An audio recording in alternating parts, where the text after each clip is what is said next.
নমস্কাৰ প্ৰিয় শ্ৰোতাবৃন্দ, আজি আকৌ পুনৰ আপোনালোকলৈ লৈ আহিব বিচাৰিছোঁ অন্য এটি কবিতাৰ আবৃত্তি। কবিতাটিৰ শিৰোনাম মোৰ কাজল সনা দুচকু। কবি পল্লৱী চেলেং। আবৃত্তি ৰাতুল দাস।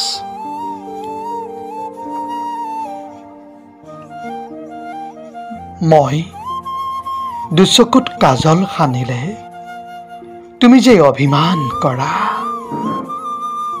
তথাপি সানো দুচকুত যে মোৰ গোপনে দুখবোৰ যতনাই ৰাখো।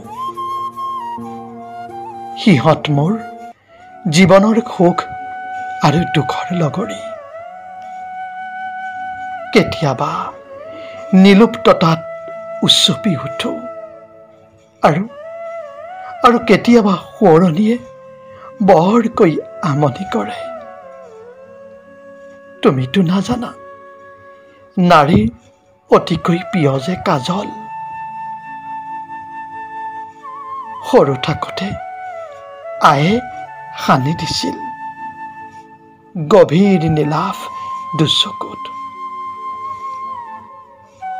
আজলি আইজনীয়ে কৈছিল, আইজনী কাজলে মুখ ভাঙে তুমি জানানে?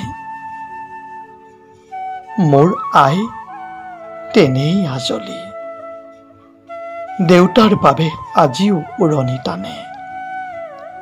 তুমি জানো জানা নাৰীৰ দুচকুত কিমান যে সাগৰৰ দুখ ভৰি থাকে? তথাপি মোৰ চোতালত নিয়ৰ ভৰে, ঢাকি ৰাখো মৌনতাৰে। টোপাল টোপাল নিয়ৰৰ মাজত এজাক চঞ্চলা মলয়া হৈ বিলীন কৰো প্ৰতিটো সুখ দুখ গভীৰ নীলা কাজল খনা দুচকুত। টোপাল টোপাল নিয়ৰৰ মাজত এজাক চঞ্চলা মলয়া হৈ বিলীন কৰো প্ৰতিটো সুখ দুখ গভীৰ নীলা কাজল খনা দুচকুত।